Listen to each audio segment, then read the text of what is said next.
Eibarko plataforma feminista azaroan hasi zen biltzen, eta bertako kideok eskualde mailako bileretan, naiz bilera nazionaletan parte hartu dugu, eta Euskal Herriko Deialdi Nazionalarekin bat egiten dugu.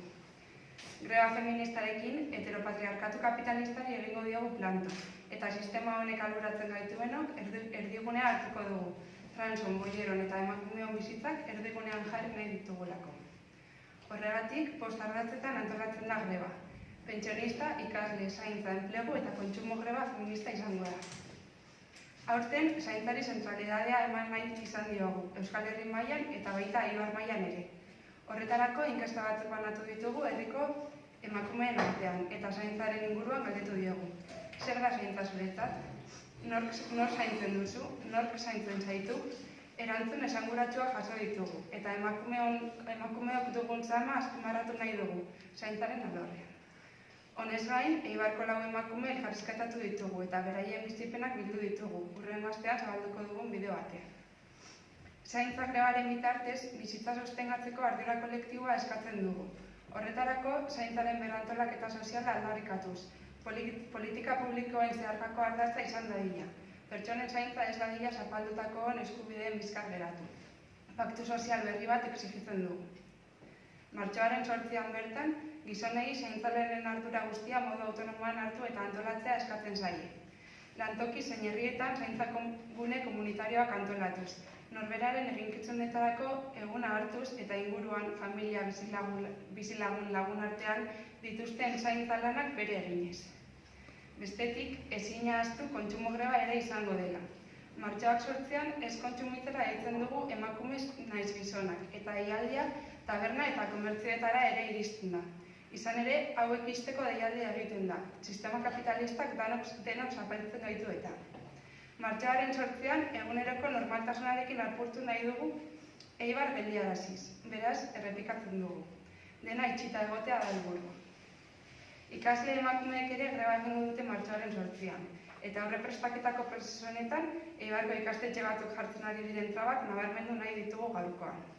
Ez dute ulertzen greba ez dela mixtoa. Ez dute ulertu nahi emakumeak, transak eta boierak garela greba honen subjektuak. Eta horren aurrean argi adierazi nahi dugu ikasle emakume guztiek dutela greba egiteko eskubidea. Ez dugu onartuko zuzendaritzek edota bestelako agintek gure greba oztopatzea edota honi zentzua kentzea deialdi mistoak eginez. Greba egiteko moduei dagokienez, aurten ere hainbat modutan babestu eta egin daiteke greba. Lantoki eta ikasgeletan greba eginez. Herri eta hirietako mobilizazioetara joaten. Zaintzari uzten eta hori irudikatzeko amaldalak balkoian eski egiten, zapimorea jasten eta abar. Aurtengo greban kapitalismoari, patriarkatuari, heteroarauari, kapazitismoari eta kolonialismoari egingo diogu planto. Egongo zapalkuntza sistema basertia ezin delako termino bakar batean definitu. Elkarrelikatzen eta osatzen duten hainbat egitura ditu. Kapitalismoari planto egingo diogu, kapitalaren interesak erdigunean jartzen dituelako, eta ez bizitza. Eta ez da pertsonen beharrak ere. Langileon miseria eragiten du, eta lan antolaketaren oinarrian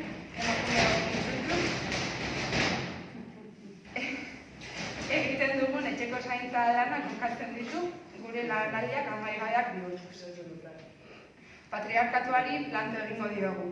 Botere sistema honetan gizon bezala eraikiak izan direnen gobernua dakarrelako, eta emakume bezala eraikiak garen honon dominazioa dakar eremuz eremu. Enplegu prekarioak, landoakoa, indarkeria matxista eta feminizidioak, injustizia patriarkala, gure gorputzen kontrola, publizitate sexista, emakumeen invisibilizazioa zientzian eta abarruze bat. Heteroarauari ere egingo diogu planto. Heterosexualitatea ez delako soilik desira edo orientazio kontu bat. Sistemak behar beharrezko duen egitura bat baizik. Arauaren bazterrean kokatzen garenok zapaltzaren bitartez zigortzen gaituzte. Eta emakume hori bizitza eredu bakarra markatzen diogu. Feminitatearen eredua jarraitzea, heterosexualitatea, gizonen desirak asebetetzea, amatasun normatiboa, familia nuklearraren eta etxearen zaintza. Kolonialismoari ere egingo diogu planto, mundu kolonial batean bizi garelako, eta horrek desoreka eragiten duelako pertsonen eta lurraldeen arteko harremanen artean. Herrien asimilazio historikoaren bitartez, privilegio sistema bat ezarri da, bazterketak eraginez hainbat mailatan. arraza, kultura, kosmobizioa, ezagutzak, sinesmen erlijiosoak, bizitza ereduak, hizkuntzak. Bukatzeko, kapazitismoari egingo diogu planto. Kapazitismoak aniztasun funtzionala duten pertsonak alboratzen eta desgaitu bezala eraikitzen dituelako. Ekoizpen sistemara egokitzen diren gorputza aldun eta ez aldunak esartzen dira, eta azken hauek inklusiboak ez diren bizi ereduetara egokitu behar gara.